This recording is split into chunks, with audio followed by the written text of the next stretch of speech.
Welcome to Extension Connection on Super Talk 1270. Thoughtful information and discussion with experts from both Burleigh and Morton County Extension Service offices. Extension Connection provides advice on family nutrition, issues in agriculture, lawn and garden, community leadership, homeowner concerns, and so much more. Live from the Super Talk 1270 studio, this is Extension Connection. Welcome to the Burleigh County Extension Connection. Today we have the Burleigh County Extension staff. My name is Ashley Stegman. I am the Ag and Natural Resource Agent. And we have Tom Kelb, our State Horticulturalist Specialist. And I'm glad to see the sunshine out today. Spring's here, and we got showers coming, and it's time to get planting and get out in the garden.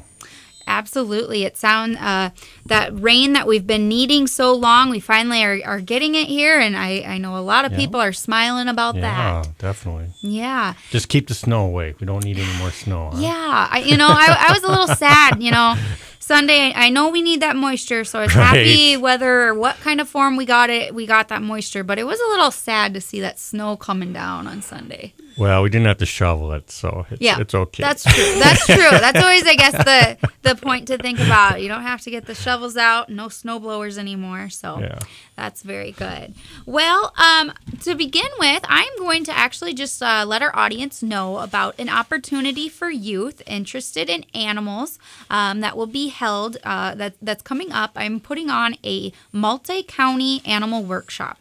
So when I say multi-county, this is a workshop that is open to all the counties surrounding us. Really, any county in the state of North Dakota is more than welcome to come. This animal workshop is for youth, whether you're in 4-H or you are just really interested in animals. You are invited and encouraged to attend this workshop. Youth will have a choice to between a large animal or a small animal session.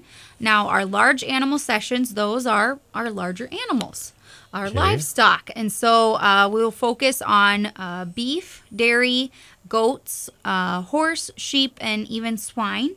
And when we talk about our small animals, we're going to be touching on rabbits and poultry, and then a few of those pets that are in our backyard, like our dogs and maybe even those cats. Yes. Great. Yeah, and so information that will be covered in both sessions will be general care and maintenance of your animals, different breeds that are of those animals, different equipment that you might use to take care of your animal, proper handling, and that's a big thing, just to know how to handle, how to work with animals and to really build on that. And then, of course, if you are in 4-H or if you do participate at open shows with livestock, whether it is large animal or small animal, we'll be talking about how to show those animals and different techniques on how to manage them while you're at a fair or at a open show. There will be some door prizes available. We have some sponsors that will be donating items, equipment that you might use with your animals. And if there is no cost to register for this camp, again, this workshop is June 6th. It's a Saturday, and it's from 1 to 4. It's at the Burleigh County Extension Building. And I do ask that you register, just so I can have an idea of how many individuals will be at this camp. Registration may be done by contacting the Burleigh County Extension Office. Our number is 701-221-6865. Or, of course, you can access a paper registration online at our website. And if you go to Google and type in Burleigh County Extension, you would find our website, and you'll be able to find information there. Another way to track down the paper registration would be on Facebook. If you find our Facebook page, NDSU Extension Service, Burleigh County, this information will be on our Facebook page, and you can just register online. So it's very easy, and it's a great opportunity for our youth to get involved in workshops.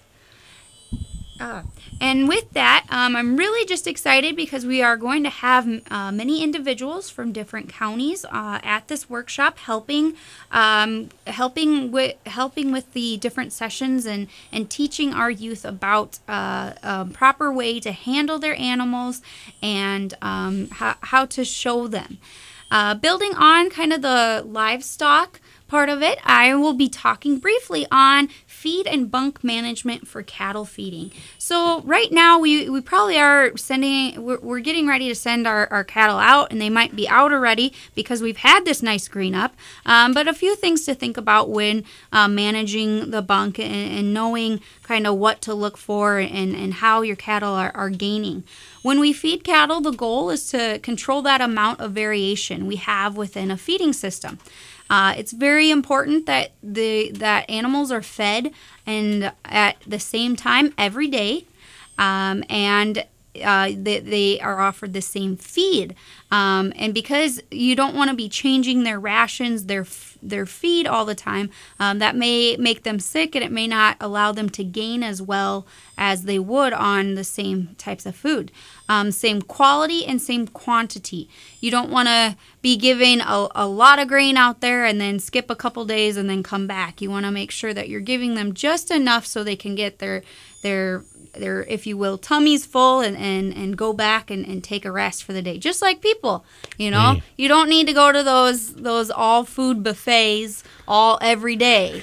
It's probably not a good thing for your waistline to be heading those up every day. So just offering your animals the same feed at the same time and the same quality and the same quantity every day is very important.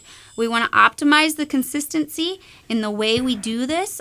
These things is to improve the health and ultimately the profitability of our livestock. All right, with that, we are going to be taking a break here, and we will see you back at the Extension Connection. Welcome back to the Extension Connection. Today, the Burleigh County Extension staff is visiting with you. My name is Ashley Stegman. I am the Ag and Natural Resource Agent, and today we have Tom Kelb, our State Horticulturalist Specialist, and we are live in studio. So if you have any questions on what we are talking about, the number here is 701-663-1270. Again, we are live in studio, so if you have any questions, please just call in. I will be now talking about some of those crops that we see farmers so busy planting.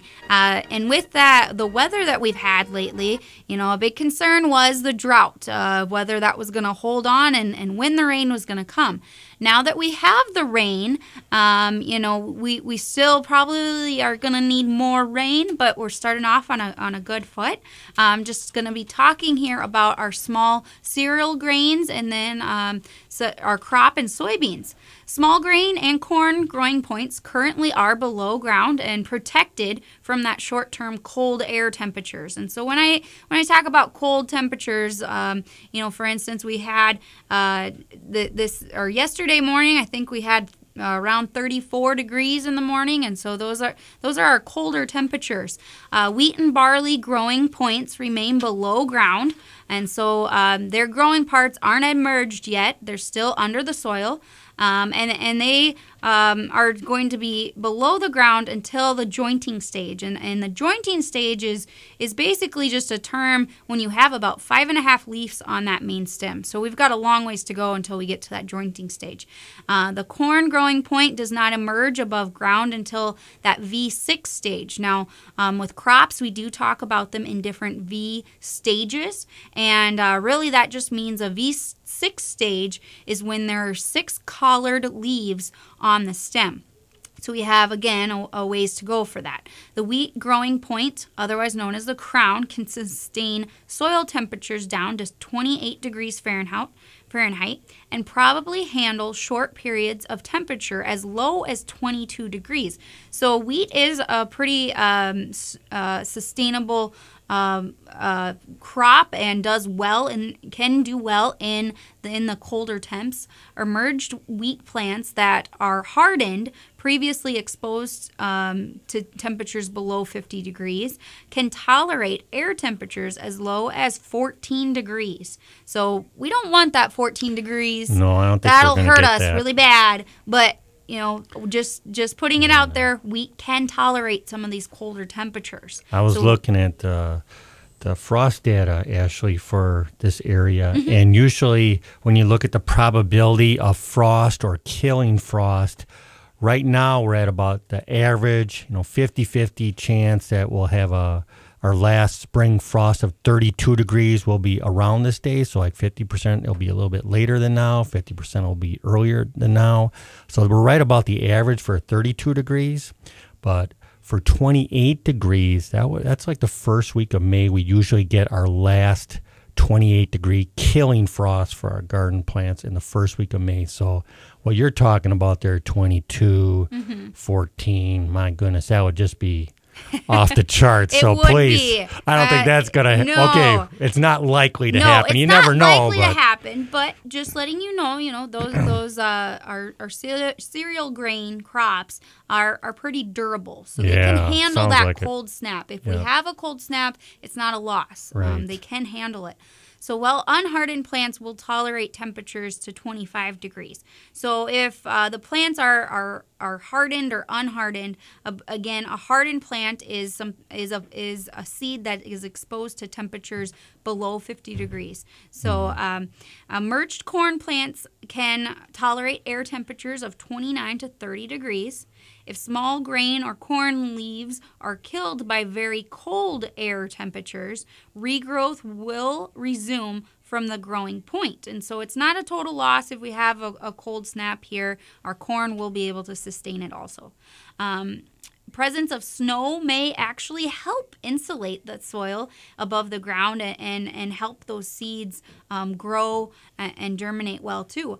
The Indon, which is it's the North Dakota Agriculture Weather Network. Okay, North Dakota Agricultural Weather Network. Yes, it's a long acronym, but we call it Indon.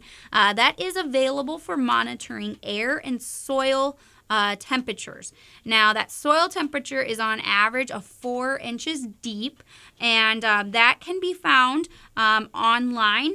Now, if anyone with a smartphone or a computer can monitor the Indon data from anywhere in the world, free of charge. So this is a nice thing that you can look at and know kind of what types of temperatures you're looking at.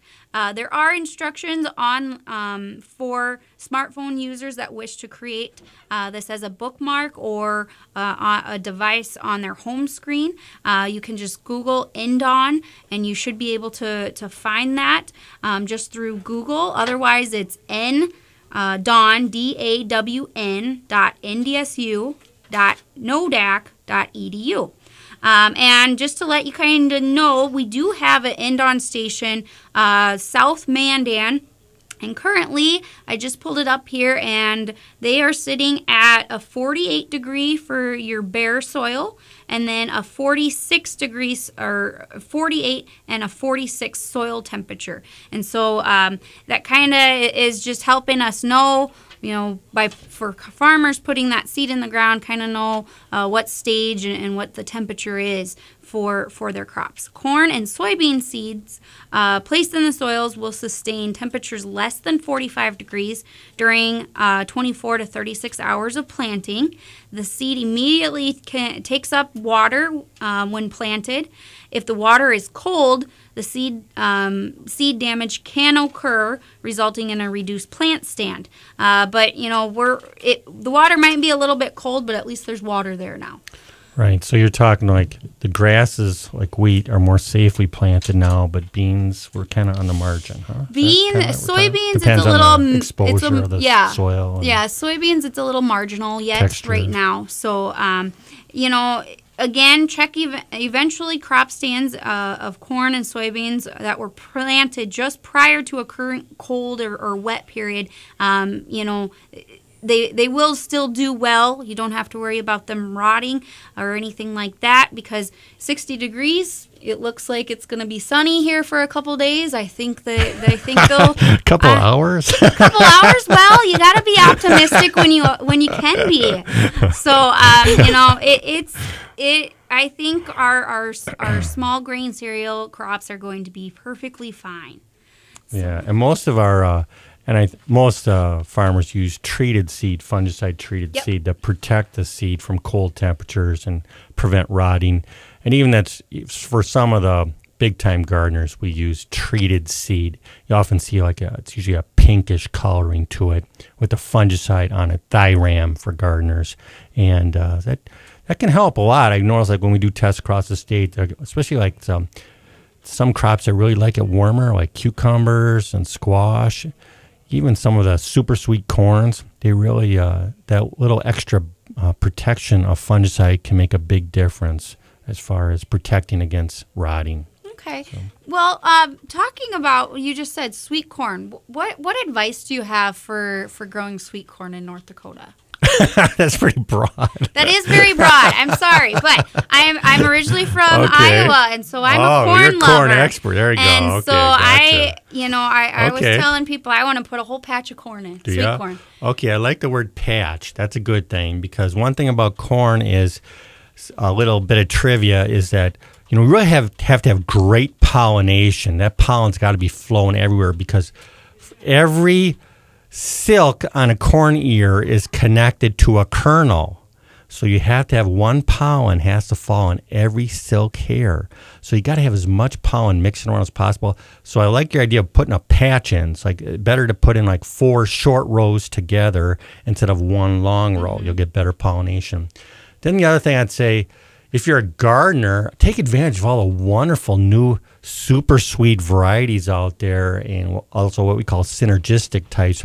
These are 3 times sweeter than what we had when we grew up. When I was a kid picking corn out in the fields, as soon as you pick it, that's the sweetness, that's the maximum sweetness. But I had to go down to the farmer's market and sell that corn within 24 hours. Mm-hmm. Otherwise, the sweetness would just go down, and we'd have to feed the leftovers to the cows. But now we got the super sweet corns. It's very sweet, but they're a little more sensitive to the cold temps. So we're going to hold off on planting super sweets until towards the end of May, till the ground's really warm. And then we can have some of the best tasting corn you've ever had. But if you like the old-fashioned stuff, that's available too. And the old-fashioned stuff, we usually plant that towards mid-May, so maybe next week. I would say for most gardeners, the old-fashioned corn and the beans, let's do that next weekend. But then Memorial Day weekend, we can put that super sweet corn and have just amazing flavors. And we're testing, I just want to throw it out here, we're testing all kinds of types of sweet corns, bicolor, white, yellow. And if anybody wants to join the North Dakota Home Garden Variety Trials, we're still taking orders. So just Google North Dakota Home Garden Variety Trials, and you can test some of the most innovative and special varieties out there. So you can give that a try. You'll get some wonderful corn this summertime. Well, I've always, I've been here in North Dakota for about 3 years, and I just have not been able to find sweet corn. Really? Wow. That is what I remember.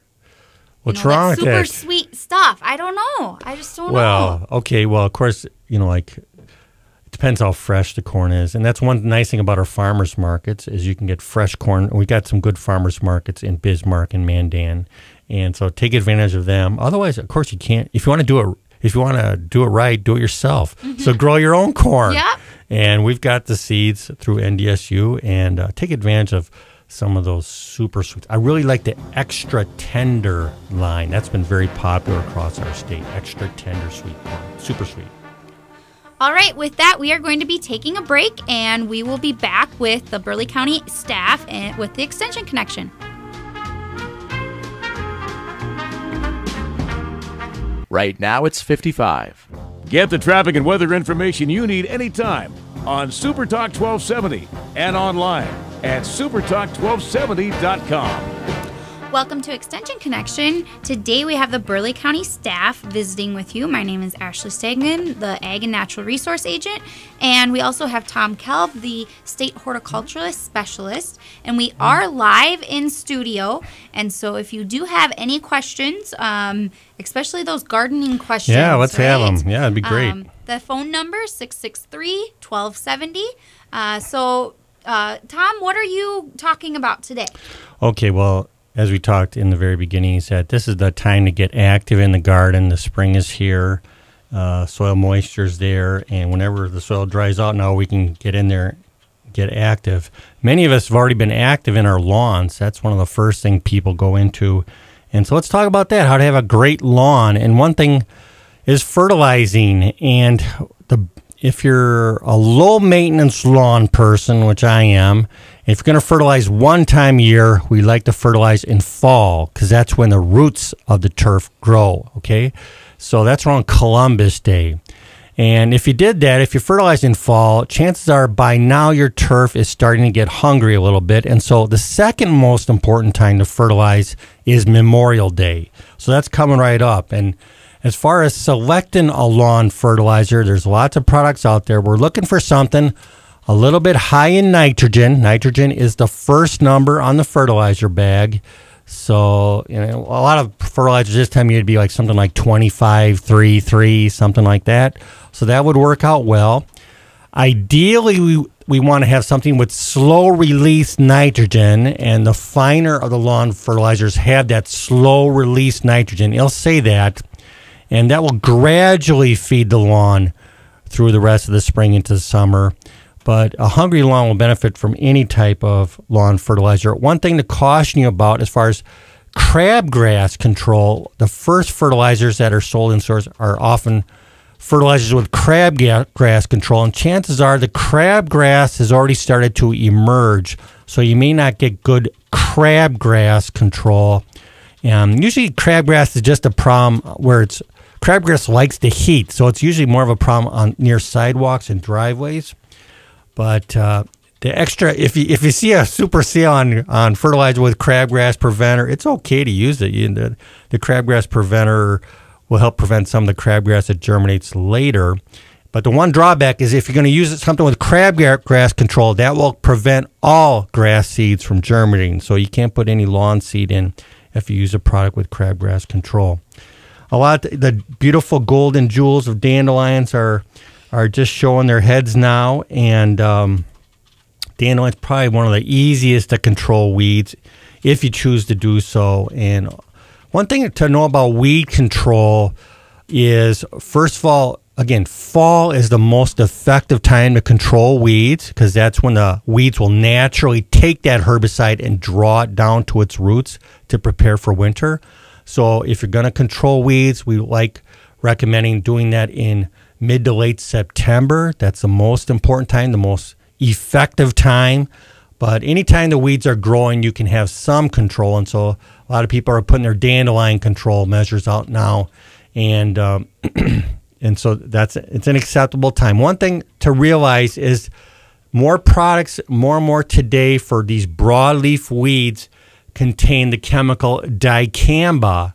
Dicamba is dicamba, dicamba, and you got to be careful. Dicamba is a wonderful chemical. It's very powerful. When I look for a broadleaf weed killer, I look for that, making sure there's some dicamba in it because that's very powerful against a wide range of broadleaf weeds.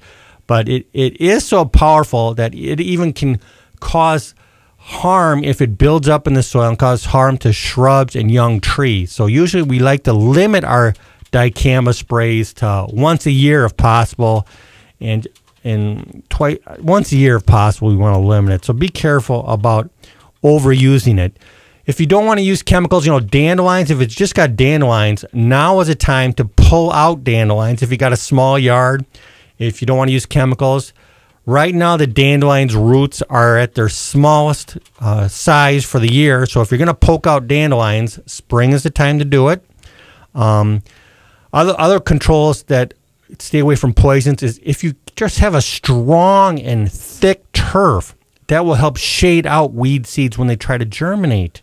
And so keep your turf, like fertilize it in fall. Keep the turf tall, because a tall turf will shade out the weed seeds that start to germinate. So keep that turf as tall as you can tolerate it.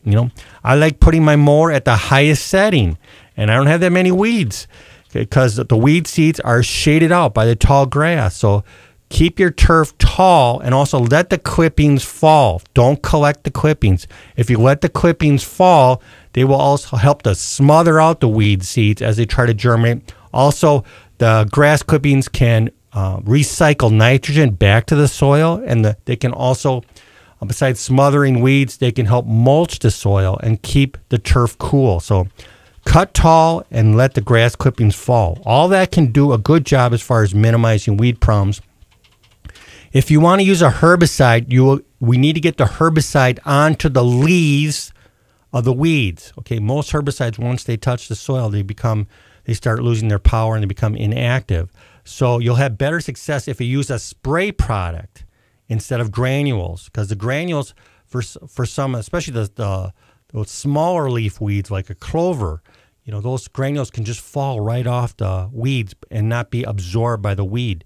So use a spray product instead of granules if you can deal with that. Also, we're getting some calls about a couple different types of weeds that are really making their presence for them. One of them is Creepin' Charlie. I don't know if a lot of this can be a really troublesome weed. It has purple flowers this time of year, and it's just coming on now, and it has scalloped edges to the leaves. Creepin' Charlie is very powerful, and the typical weed killer will not take it out. Make sure you do have a product with dicamba that give you some good control. And another option is, if you're not getting good control with the dicamba products, try triclopyr.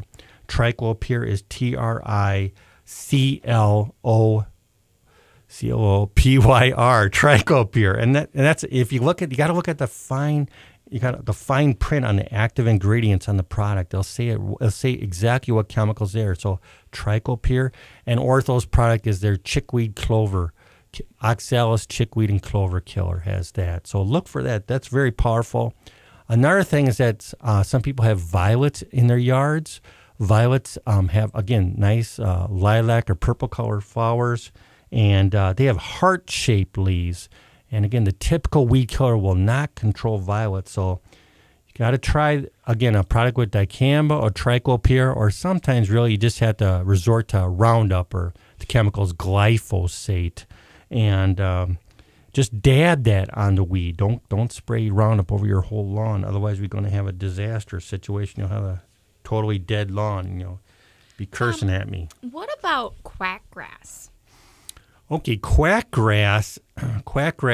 Actually, quackgrass is very easy to see now, because quackgrass is very aggressive, and it has a thick, coarse leaf. And so a lot of our low-maintenance people who maybe haven't even mowed yet, if you see some patches out there, that's probably quackgrass right there. And quackgrass is a grass, and the homeowner does not have access to a chemical that will kill quackgrass but not kill your lawn grass. So there we're limited to doing spot treatments using that glyphosate or Roundup. And that you need to use that because that will get the quackgrass down to its roots. Quackgrass has a very extensive root system, and so use a systemic killer if you want to. Otherwise, if you're super low maintenance, just mow. Once you mow, it just blends right in. It's all the same height. So you see that quackgrass just vivid, especially right now. Does it typically follow the same with like the crabgrass? Does it kind of stick along like the sidewalks also? No. Crabgrass, that's a good question, Ashley. Crabgrass likes it warm. Crabgrass is an annual. So crabgrass dies every fall from frost and has to come, but before it dies, it shoots out thousands of seeds. And so the seeds are just germinating right now. So if you see crabgrass this time of year, it's just very tiny seedling right now, just starting to pop up. Quackgrass is a perennial. It does not die from frost. Okay, quackgrass is super aggressive. It can take cool temperatures and grow very actively in the spring. Again, you can see it very actively right now. And since it's a perennial, it won't die from frost. We got to use chemical control. It's hard, like crabgrass when it's young. I guess technically you could pull it out, and that's but it one. has a very, very root structure. It's very rhizomalist, I believe. Yeah, the quackgrass. The quack. Yes. Yeah, the quackgrass. Because that's one way. Well, if you say it's a crabgrass or quackgrass, okay, can you pull it out? If it pulls out, it's crabgrass because it's young. It's just getting started. But if you can't pull it out, it's probably that quackgrass that's been there for years. And a lot of this comes down to how you want to take care of your lawn. Like, live for your lawn. You say, my God, look at that ugly golden, ugly dandelion. I can't stand it. What's that fuzzy dandelion? What a disgraceful lawn that is. Other people say, wow, that's really nice golden wildflowers growing in my lawn. I kind of like that stuff. And quackgrass, wow, look at all those. It's kind of interesting, all those. Well, we had quackgrass that is invading our lawn, and it's, of course, along the sidewalk, along the drive. Quackgrass? Yeah. Quackgrass is tougher, and so long grass likes it cool, and so you got along the driveway there, you got a harsh environment there. Yep. So my husband is the one that wants to have the pretty lawns. Really? Go get the glyphosate. Yep, the Roundup's already in the garage, and it's ready to go. So okay, just wait for some dry weather up ahead. Then you can go kill it. Give it 2 weeks to work. Then you just re-till the ground and throw in some lawn seed, and tell your husband to water it and keep that long grass happy. Oh, yes. Yep. Well, we will be taking our last break here, and we'll be right back with the Extension Connection. Right now, it's 61. Get the app called Radio Pup for your iPhone and take us everywhere you go. Bismarck and Mandan's own Super Talk 1270. Welcome back to the Extension Connection. Today, the Burleigh County Extension staff is visiting with you. We are live in studio, so if you have any questions, the number is 663-1270. Just during the break, we were kind of talking about applying some of that Roundup and the glyphosate, and whether or not really it's worth its time with the upcoming possible showers. In other words, you're just looking for an excuse. I'm looking for an excuse. That's right. And I know my husband's out of state, so I could say this. I'm supposed to go home and kill some quack grass that we have growing in our lawn, and I'm not wanting to do it. So I think I'm going to use the just rain. Keep it mowed. How sharp is this guy? Like, can he just keep it mowed and he won't even know the difference? Yeah, you can notice it. You can notice it, but yeah. Okay. Well, we got to wait till, just got to wait till you have some dry weather. And, the formulations they say in the label now, if you just have a few hours of dry weather after spray, you can get absorption by the leaf. But in general, we like to wait, I like to wait at least 6-12 hours. And then the thing with glyphosate, that's the chemical, and the common name is Roundup. But there's other glyphosate formulations out there, generic types too. And it slowly starves the grass to death, the quackgrass to death, and it gets into the entire system. And that's what you got to do to have good control so it doesn't come back, is you got to kill the roots of that quackgrass. So you got to be patient. You got to spray it. You won't even see any difference for a week. But then you'll see it starting to yellow, and then it starves itself to death. So a couple weeks after you spray, that's when you get in there. The quackgrass is gone. Then it's up to you to get out the tiller and throw it on grass seed. And there's always the worry about drift, and that's a really legitimate worry for us here in our state where it's so windy all the time. That's a good point. Use a heavy droplet, so don't use a fine mist. We want to get the chemical on the leaves of the quackgrass. Try to find that window of, let's say, 10, 15 minutes every day when it's not so windy outside, and then you should have success. And also, be careful where you're walking. And sometimes people, they spray and then they walk on what they sprayed, and then I see Roundup tracks, appearing, yellow footsteps going to the door that show up 2 weeks later. So be careful about you yourself spreading that Roundup around. But do it, be careful. Make sure you don't harm other plants in your landscape or your neighbor's plants. Kind of a good thing about now, though, is that most plants in the garden are not well established yet or even up yet. So you're less likely to have drift. We're more likely to have drift when temperatures warm up at the end of May or early June. That's when the dandelion killers and stuff really start drifting over to our young tomatoes. So, yeah, go after it. And then as far as the seed goes, it sounds like a sunny area. So you want to, when you buy grass seed, this is a good time to sow in grass seed. A lot of people have some damage to their turf from all kinds of things this winter, whether it was voles or, we didn't have much snow insulation. So a lot of young turfs died, have some bare spots in them. That's a great time to throw in some grass seed. All you got to do is rake up the soil, just disturb it a little bit. Just with a hard rake is good enough if it's just a few bare spots. And then toss in the grass seed and just rake it with the leaf rake. You don't want to put the seed too deep, just 1/8 of an inch deep, just barely cover it. And then just put some water on it for a couple weeks. And most grass seed, when a grass seed mix, you want a local, a northern source of grass seed. And we got local sources too here, local seed houses that sell good quality grass seed for lawns. And primarily you're going to have Kentucky bluegrass as your main ingredient for most home lawns in North Dakota in a sunny area. But there'll be some other stuff in there. There'll be some perennial ryegrass that germinates real quick and helps stabilizes that bluegrass, because bluegrass can take like 3 weeks to germinate. So that ryegrass will come up within a week and stabilize the soil. And there's shady seed mixes too there too. So it's good. It's a good idea. You got the weather's not too hot yet. You can get out there and enjoy get the lawn going, because spring's a good time. But also, really want to emphasize fall is the best time for lawn care. So if you could even tell your husband to just cool it until fall and let's focus on something else. So another thing you can do is this a great time to plant trees and shrubs. This is the time to do it. And there's still bare root materials available. You get great bargains by going through bare root materials.